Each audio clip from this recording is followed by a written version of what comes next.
नाज़रीन गिरामी अस्सलामु अलैकुम वरहमतुल्लाहि वबरकातुहू। सीधी बात के ताज़ा तरीन प्राइम टाइम में आप लोगों का इस्तकबाल है। नाज़रीन गिरामी, मैं अंसार अज़ीज़ नदवी इस वक्त आप लोगों के सामने कुछ अहम तरीन ख़बरें, कुछ वायरल वीडियोस और कुछ तनकीदी तज़्ज़िये लेकर के हाज़िर हुआ हूँ। तफसीलात में जाने से पहले आप लोगों से जो दरख्वास्त होती है उस पर तवज्जो करने की अपील करूँगा। नाज़रीन गिरामी, मौलाना सलमान अज़हरी साहब की गिरफ़्तारी और फिर कल हल्द्वानी में पेश आने वाला मामला और इससे पहले भी मुसलमानों के साथ बुलडोज़र के ज़रिए से उनके घरों को मिस्मार किए जाने का मामला अब धीरे धीरे मुसलमानों में इश्तिआल पैदा कर रहा है। अब मुसलमान नौजवान हो या ख़वातीन हो, वो मुस्लिम क़ियादत के फरमान की या फिर जो है उनके हुक्म का इंतज़ार नहीं कर रहे हैं, जिसका नतीजा निकल कर के ये सामने आ रहा है कि हुकूमतें अब उन पर ज़्यादा जबर व तशद्दुद इख्तियार करती जा रही हैं।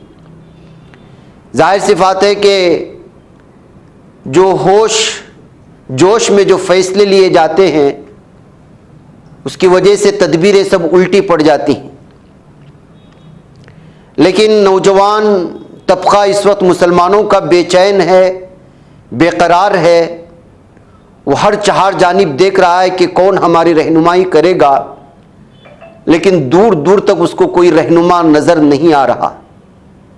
सियासी एतबार से किसी लीडर की जानिब भागते हैं तो उसको सियासी पार्टियां गद्दार कहती हैं, मुनाफिक कहती हैं, कौम को धोखा देने वाला कहती हैं या कौम का वोट बंटवाने वाला कह करके मुस्लिम कौम को उससे दूर कर देती हैं। अगर उलमाए किराम मैदान में आते हैं तो उनके ख़िलाफ़ मुख्तलिफ़ किस्म के फतवे शुरू हो जाते हैं, मसलकी इख्तिलाफ़ात शुरू हो जाते हैं, सोशल मीडिया में एक बवाल मच जाता है।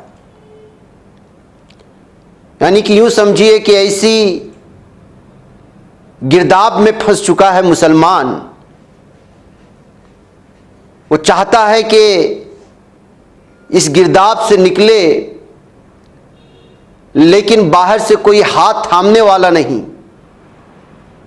ऐसी सूरत हाल में जब फंस चुके हैं तो सिर्फ एक ही कॉल पर, एक ही आवाज़ पर मुसलमान जमा हो जाता है। मौलाना तौक़ीर रज़ा साहब बरेली में आज बाद नमाज जुमा जेल भरो आंदोलन चलाने का ऐलान किए थे। मौलाना सलमान अज़हरी साहब को ये केस में तो उनको ज़मानत मिल चुकी है, लेकिन दूसरे केस में अभी तक ज़मानत नहीं मिली है। ज्ञानवापी मस्जिद, वाराणसी, शाही ईदगाह मस्जिद, मथुरा का मामला, 600 साल पुरानी दिल्ली में जो मस्जिद थी उसको जो गिराया गया, ये बुलडोज़र वग़ैरह जिस तरह मुसलमानों के घरों पर चलाया जा रहा है, उसके ख़िलाफ़ आवाज़ उठाते हुए मौलाना तौक़ीर रज़ा साहब ने जो आज एहतिजाज निकाला और जेल भरो आंदोलन जो निकाला, उसमें हज़ारों के लोगों ने शिरकत करते हुए अपने ऊपर होने वाले जुल्म व सितम के ख़िलाफ़ आवाज़ उठाई। और मौलाना तौक़ीर रज़ा साहब ने साफ़ और वाज़ेह तौर पर कहा कि हमारे सब्र को आज़माने की हरगिज़ कोशिश न करें। मौलाना ने क्या कहा आप ख़ुद सुन लीजिएगा कि आज जेल भरो आंदोलन में जब मीडिया ने उनसे गुफ्तगू की तो उनका क्या रिप्लाई आया। हो गया बुलडोजर तुम हमारे घर पे चला दोगे, हम अंधे और बहरे बने बैठे रहेंगे। अब किसी बुलडोजर को बर्दाश्त नहीं किया जाएगा। सुप्रीम कोर्ट अगर संज्ञान नहीं ले रहा है तो हम अपनी हिफाजत खुद करेंगे। हमें कानूनी अधिकार है, अगर हमारे ऊपर कोई हमलावर होता है तो हम उसको जान से मार दें। यह हमें कानूनी अधिकार है। आज आप निकल रहे हैं, आज किस तरीके से, अभी आपका क्या प्लान है? आज आप घर से निकल रहे हैं इसमें? मैं अभी नमाज पढ़ने जा रहा हूं, उसके बाद मैं इन संवैधानिक तरीके से, अमन पसंद तरीके से मैं गिरफ्तारी लेना चाहता हूं, क्योंकि मैं किसी के सामने अपनी शिकायत रख नहीं सकता। मैं मजबूर हूं। जो जिनके सामने शिकायत रखनी चाहिए वो हिंदुस्तान के सबसे बड़े बेईमान है। नरेंद्र मोदी आजाद हिंदुस्तान का सबसे बड़ा झूठा और मक्कार प्रधानमंत्री है। ऐसे प्रधानमंत्री को कोई ज्ञापन नहीं दिया जाएगा और ऐसी सरकार की मौजूदगी में हमें आजाद रहने का कोई अधिकार नहीं है। तमाम मुसलमान, हिंदुस्तान भर के मुसलमान इंशाल्लाह गिरफ्तारी देंगे। प्रशासन क्या कहना है कि इस्लाम में आपको पहुंचने नहीं दिया जाएगा? यूनिफॉर्म सिविल कोड को लेकर क्या कहेंगे? जो यूनिफॉर्म सिविल कोड लागू है, भारतीय जनता पार्टी के दौर से नहीं, इससे पहले से। मुस्लिम पर्सनल लॉ जब मौजूद है कोर्ट में, एक कानून मौजूद है, इसके बावजूद हमारे जितने मसाइल कोर्ट में जाते हैं वो यूसीसी के तहत तय होते हैं, पर्सनल लॉ के तहत तय नहीं होते हैं। और फिर यूनिफॉर्म सिविल कोड रहा कहां जब आपने उसमें से कुछ को मुस्तस्ना कर दिया, कुछ को छोड़ दिया, इसका मतलब यूनिफॉर्म नहीं रहा। तो ये बेईमानी हो रही है। ये तमाम चीजें सिर्फ मुसलमानों को सताने, दबाने और परेशान करने के लिए। मैं ये कहता हूं, इन तमाम लोगों को मंदिरों से कोई मोहब्बत नहीं है, मंदिरों से मोहब्बत नहीं, असल में मुसलमानों को तकलीफ पहुंचाना है। अगर वाकई तुम मंदिरों से मोहब्बत करते हो, ज्ञानव्यापी मैं छोड़ने को तैयार हूं, दस्तबरदार होने को तैयार हूं। चलो पहले चाइना तुम्हारे कहा कितना कब्जा कर लिया है।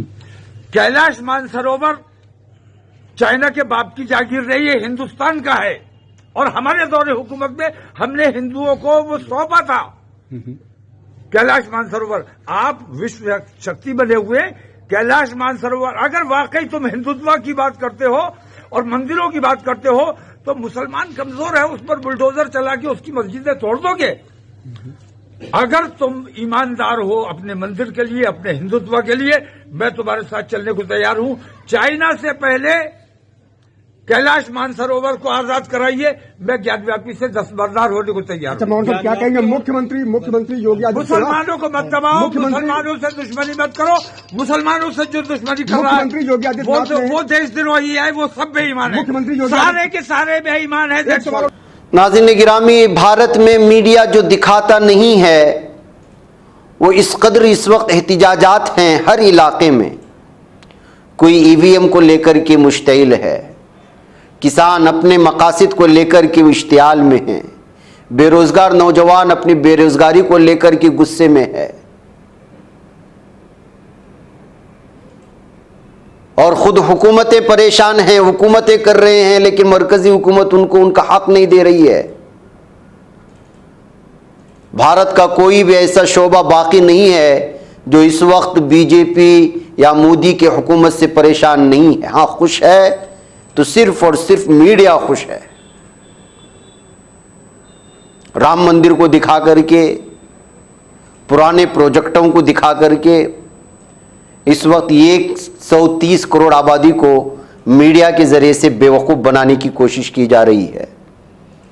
और ईवीएम के जरिए जिस तरह से घोटाला हो रहा है और ज़मीनी सतह पर बीजेपी हुकूमत के खिलाफ जो नाराज़गी है वो नाराज़गी इसी तरह बरकरार रही। राम मंदिर दिखाकर के आप मज़ीद बेवकूफ़ नहीं बना सकते। मुसलमानों के मसाजिद को, दरगाहों को और मदरसों को गिरा करके भारत के हिंदू को मज़ीद आप बेवकूफ़ नहीं बना सकते। और ये बात बीजेपी भी जान चुकी है, तो उनके पास फिर एक ही सहारा बच जाता है दोबारा वापस आने का, और वो है ईवीएम। और ये बात इस वक्त भारत की 80% हिंदू जनता, कबाइली, दलित, मुसलमान, ईसाई, सिख सब जान चुके हैं।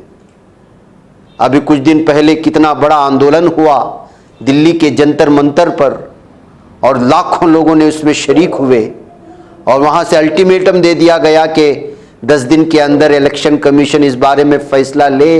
ईवीएम के बारे में बसूरत दीगर वामन मेश्राम ने साफ कहा कि इलेक्शन कमीशन के दफ्तर के सामने फोड़ दिए जाएंगे ईवीएम मशीनें। आज मुख्तलिफ इलाकों में मंजर देखने को मिला ईवीएम के खिलाफ। मीडिया आपको नहीं दिखा रहा है, जिस तरह वो किसानों का आंदोलन आपको नहीं दिखा था, जिस तरह फौज में भर्ती होने वाले उम्मीदवार नौजवानों के ऊपर होने वाले जुल्म सितम को आपके सामने नहीं दिखाया जाता, जिस तरह पेंशन के लिए कई कई महीने तक आंदोलन जो कर रहे हैं उनका आपको नहीं दिखाया जाता, उसी तरह इस वक्त ईवीएम के खिलाफ पूरे भारत में होने वाले गुस्से को भी मीडिया आपको नहीं दिखा रहा। इस वक्त मेरी और आपकी जिम्मेदारी बनती है कि आने वाले 2024 के इलेक्शन बैलेट पेपर में किए जाएं, इसका मुतालबा ले करके इस वक्त हर फर्द को, हर शहरी को, ताकि 2024 के इंतखाबात पूरी तरह मुनसिफाना हों, इसका मुतालबा हर वो शख्स को करना ज़रूरी है जिसको वोट देने का हक़ है, अपने लीडर को चुनने का हक़ है। कहते हुए इस वक्त ये आंदोलन बढ़ रही है, लोगों में बेदारी पैदा हो रही है।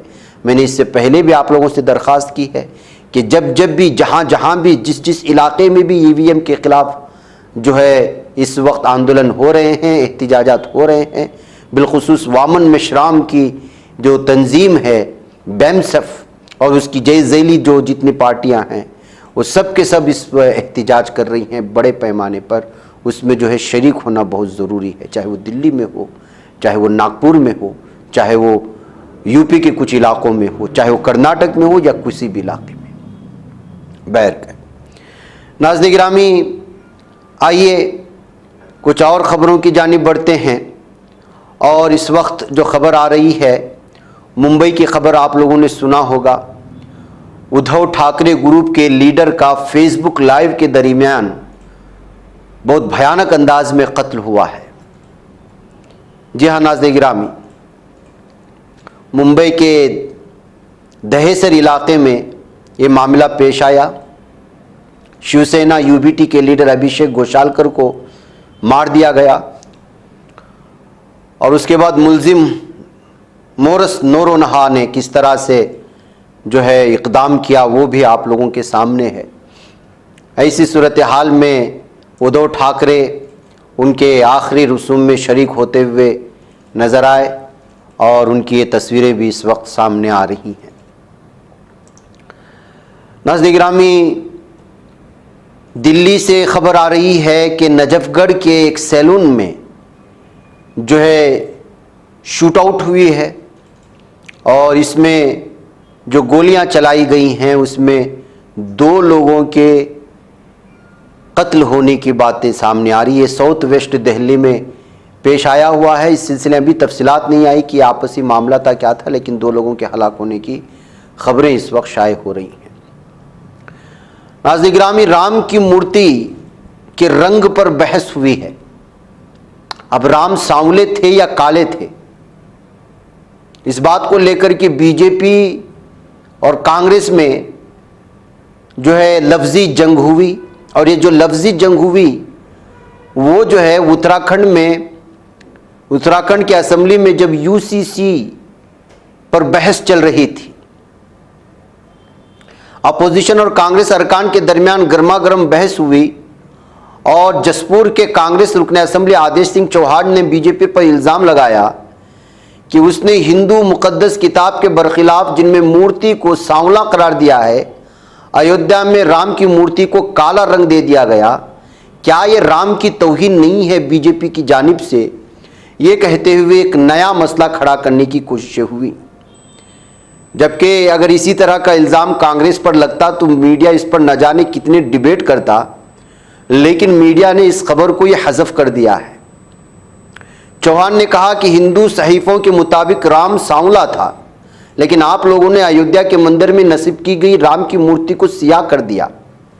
वजीर पार्लिमानी उमूर प्रेमचंद अग्रवाल इस इल्ज़ाम का जवाब देने के लिए अपनी नशिस्त से उठ खड़े हुए और कांग्रेस रुकन से कहा कि वो सिर्फ यकसा सिविल कोड बिल पर बोलें।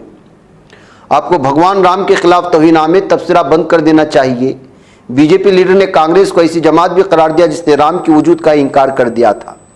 बैकअप नाज़रीन गिरामी, अब चूंकि अब इस राम की मूर्ति के रंग के लेकर के अलग अलग तरह के तबसरे शुरू हो चुके हैं, तो अब यह मामला जो है सोशल मीडिया में धीरे धीरे बढ़ता जा रहा है। नाज़रीन गिरामी, क्या वाकई सऊदी अरब ने हिंदुस्तान की एक कंपनी से 1867 करोड़ के तोप के गोले खरीदने का मुआहिदा किया है। जी हाँ, कुछ ऐसी खबर आ रही है। मुल्क की तारीख में किसी हिंदुस्तानी दिफाई कंपनी को अब तक का सबसे बड़ा यह ऑर्डर कहा जा रहा है। सऊदी अरब ने हिंदुस्तानी दिफाई कंपनी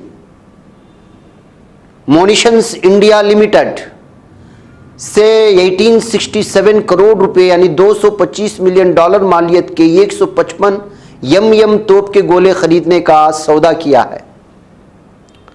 मशरिक़ वुस्ता में इसराइल और हमास के दरमियान तनाज़े के दरमियान सऊदी अरब ने भारत से तोप के इतने ज़्यादा गोले खरीदने का मुआहिदा किया।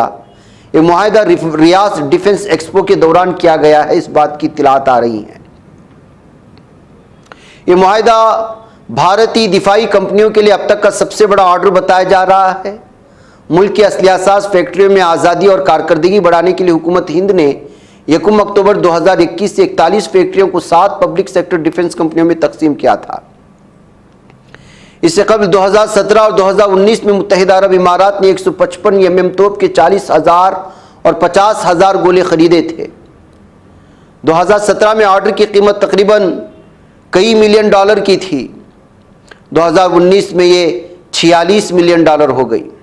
MIL कंपनी ने इस मुआहिदे का ऐलान सोशल मीडिया पर किया है, जिसके बाद से सऊदी और हिंदुस्तान के माबैन होने वाले इस डील को लेकर के अलग अलग तरह के तबसरे शुरू हो चुके हैं। नाज़रीन गिरामी, जैसा कि मैंने इससे पहले भी कहा था मॉर्निंग प्राइम टाइम में कि PTI वो आगे बढ़ती जा रही है पाकिस्तान के नताइज के एतबार से। नाज़रीन गिरामी, इमरान खान की बॉलिंग के सामने नवाज शरीफ और भुट्टो के पसीने छूट गए हैं, इस तरह के इस वक्त सुर्खियाँ दी जा रही हैं। क्या कुछ हुआ इसका भी मैंने तज़किरा किया। गुज़िश्ता 8 महीने की भारत की गुज़िश्ता 8 महीने से पाकिस्तान की ख़बरें उठाएं, वहाँ की सुर्खियाँ पढ़ें, वहाँ पर होने वाले डिबेट पर आप बहस करें। इमरान के साथ, उनकी पार्टी के साथ, उनके लीडरान के साथ क्या कुछ हुआ, ये सारी चीज़ आप पढ़ेंगे और फिर आज के नताइज को देखेंगे तो आप यही कहेंगे कि ये तो होना ही था, क्योंकि मज़लूम पार्टी जीत रही है और जालिम पार्टी वो पूरी तरह से हारने के कगार पर है। पाकिस्तान में आम इंतखाबात के बाद वोटों की गिनती जारी है। वज़ीर आज़म बनने की तैयारी कर रहे नवाज शरीफ, उनके भाई शहबाज शरीफ, उनकी बेटी मरियम शरीफ अपनी अपनी सीटों से जीत चुके हैं। नवाज शरीफ ने लाहौर की NA 130, शहबाज शरीफ ने लाहौर की PP 158 सीट, तो मरियम नवाज ने लाहौर की PP 159 सीट से कामयाबी हासिल की। BBC के खबर के मुताबिक अब तक पाकिस्तान की कौमी असम्बली 132 सीटों के नताइज आ चुके हैं, जिनमें से इमरान खान की पार्टी PTI की हिमायत याफ्ता आज़ाद उम्मीदवार 48, नवाज शरीफ की PMLN 41, बिलावल भुट्टो की PPP 32 और दीगर को 11 सीटों पर कामयाबी मिल चुकी है। इस लिहाज से देखा जाए तो इमरान खान तमाम पार्टियों से आगे चलते हुए नजर आ रहे हैं। बहरकैफ नाज़रीन गिरामी, ये अभी तक हतमी नताइज नहीं हैं, ये अलग अलग लेकिन ये बात है कि इमरान खान की पार्टी आगे चल रही है। ऑफिशियल तौर पर वहाँ के इलेक्शन कमीशन से जब रिकॉर्ड सामने आएगा, ऐलान होगा, तभी इन बात की पूरी तरह से क्या हकीकत है वो खुलकर सामने आएगी। नाज़रीन, फ़िलिस्तीन के सरकारी प्रेस ऑफिस ने कहा है कि नस्ल कुशी और नस्ली ततहीर की जंग के मुसलसल 125 दिनों के दौरान जालिम दहशतगर्द इसराइली काबिज़ फ़ौज ने गज़ा की पट्टी में फ़िलिस्तीनियों के ख़िलाफ़ 2395 कत्ल आम किए। इंफॉर्मेशन ऑफिस ने जुमेरात को एक प्रेस कॉन्फ्रेंस में बताया कि गज़ा पर जंग के नतीजे में 35,000 अफराद शहीद और लापता हैं, जबकि 27,840 शुहदा अस्पतालों में लाए गए, जबकि 66,317 ज़ख्मी हुए हैं।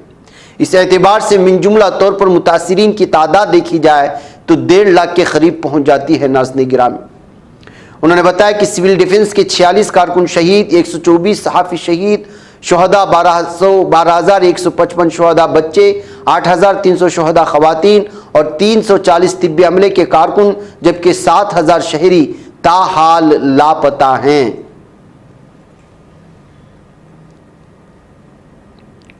मीडिया ऑफिस ने शिमाली गज़ा की गवर्नरी में खुराक की शदीद कमी के साथ साथ अनाज और जानवरों की खुराक की कमी की वजह से कहत के खतरात की वार्निंग दी। रिपोर्ट में बताया गया कि काबिज उसकी इत्तेहादियों ने खासतौर पर अमेरिका को शिमाली गवर्नरी में 4 लाख से ज्यादा शहरियों की मौत के लिए मुकम्मल तौर पर जिम्मेदार ठहराया। नाज़रीन गिरामी, ये वहां की वो तफसीलात हैं जो इस वक्त निकल कर के आ रही हैं। अब बताया जा रहा है कि सिर्फ 3 ही हॉस्पिटल बचे हैं जहां पर हजारों लोगों की इलाज करना बाकी है, और ये हॉस्पिटल भी ऐसे समझे कि वहां कुछ है ही नहीं हालात। इसके बावजूद रफा बॉर्डर पर इस वक्त जालिम दहशतगर्द इसराइल पूरे शहर को घेरे में लिया हुआ है, जहां पर जो है मजलूम बचे हुए मुसलमान पनाह लिए हुए हैं। इधर जालिम अमेरिका और बरतानिया लगातार यमन में हूसियों के खिलाफ हमले करते हुए देखे जा रहे हैं। मुत्तहिदा अमेरिका के मरकजी कमान सेंटकॉम ने ऐलान किया है कि उसने यमन में ईरान की हिमायत याफ्ता हूसियों से ताल्लुक रखने वाले धमाकाखेज मवाद से लदे बहरी ड्रोन्स और एंटी शिप क्रूज मिसाइलों के खिलाफ 7 हमले किए। अमरीकी सेंटकॉम ने अपने बयान में कहा है कि सेंटकॉम के दस्तों ने 8 फरवरी को हूसियों की 4 बहरी मुसल्लह ड्रोन्स और बहर अहमर में बहरी जहाज़ों पर दागने की तैयारी में होने वाले 7 एंटी शिप क्रूज मिसाइलों के बरखिलाफ अपने जायज़ हुकूक के ज़ुमरे में 7 हमले किए हैं। नाज़रीन गिरामी, हमले करने का ऐलान अमेरिका और बरतानिया ने किया है, लेकिन यमन की हूसियों की जानिब से कोई इस सिलसिले में रिपोर्ट अभी तक सामने नहीं आई है। तो नाज़रीन गिरामी, ये कुछ अहम तरीन खबरें थी जो इस वक्त हमारे सामने आई, लेकिन चलते चलते 2 वीडियो मैं आपको बताना चाहता हूँ। एक सांप और छोटे से कुत्ते की बच्चे की कि सांप कोबरा सांप कंफ्यूज हो गया है कि वो काटे या क्या करे। ये एक वीडियो जहां वायरल हुई है, वहीं पर नाज़रीन गिरामी दिल्ली के मेट्रो में कभी कभी बड़े ही बेहया वीडियो सामने आते हैं। तो कभी कभी यहाँ ख़वातीन के आपस में झगड़ा करने की वीडियोस आती हैं, और कभी कभी सीट के लिए किस तरह से कब्ज़ा किया जाता है उसको भी लेकर के वीडियोस आती। एक ऐसी दिल्ली मेट्रो की ये वीडियो है जहाँ पर जो है दीगर रेलों की तरह से बैग रख करके जगह पकड़ लेने की बात सामने आई है। मुख्तसर अलग अलग तबसरों के साथ शेयर की जा रही हैं। आप इन दोनों वीडियोस को देखें। मुझे इजाज़त दें। वस्सलामु अलैकुम वरहमतुल्लाहि वबरकातुहू।